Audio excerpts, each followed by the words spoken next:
Itulah prinsip hidup. Dari situ saya belajar tentang makna kesetiaan.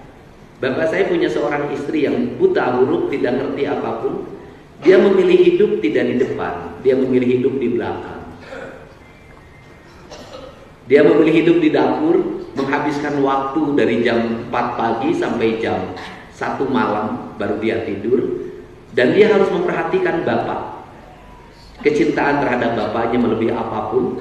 Bapak saya sering sakit, oleh ibu saya dilarang untuk ke sawah, dilarang untuk ngambil kayu bakar, dilarang untuk ngambil air dari sumur dengan kedalaman 22 meter. Bapak saya harus pagi-pagi duduk dan baca koran. Zaman itu bapak saya udah baca koran dan baca majalah. Saya ingat betul majalah yang dibaca adalah yang ada tulisannya Esa Ilang Dua Terbilang, masalah majalah Kodam 3 Siliwangi.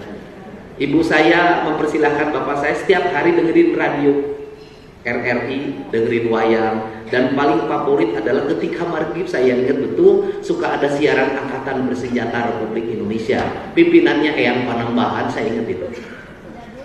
Dari situ bapak saya makanannya diatur, tidak boleh ada unsur garam terlalu banyak, tidak boleh ada unsur terasi, piringnya dipisah, sendoknya dipisah, semuanya diurus total ibu saya. Ibu saya harus ngurus 8-9 anaknya dan ngurus bapak.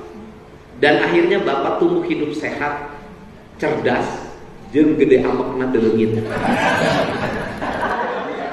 Itu ciri khasnya dan saya memahami betul karakter itu. Dan bapak saya sehat sehingga umurnya bisa tembus 93 tahun. Dan sudah meninggal. Ibu saya justru lebih dulu. Kenapa?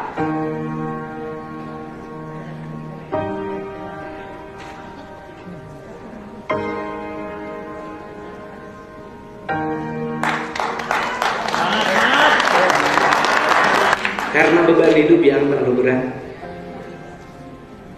Kehilangan daya ingat. 5 tahun bersama saya.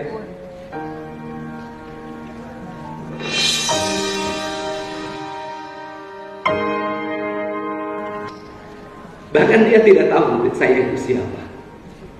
Tetapi saya selalu memeluk dia dan berkata, ini Dedi.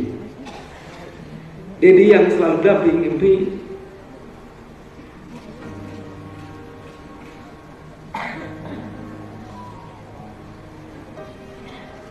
Ketika nyambil rumput, ngambil kayu bakar, mungutin keong di sawah, ngambil belalang malam hari.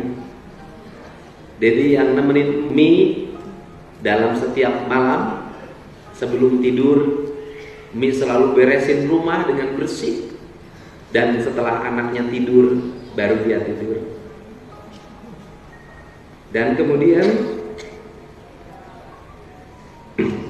kisah hidup yang paling heroik bagi dia, dan itu menjadi penyakit yang melanda dirinya adalah ketika saya bertanya, ketika makan, Mi sudah makan?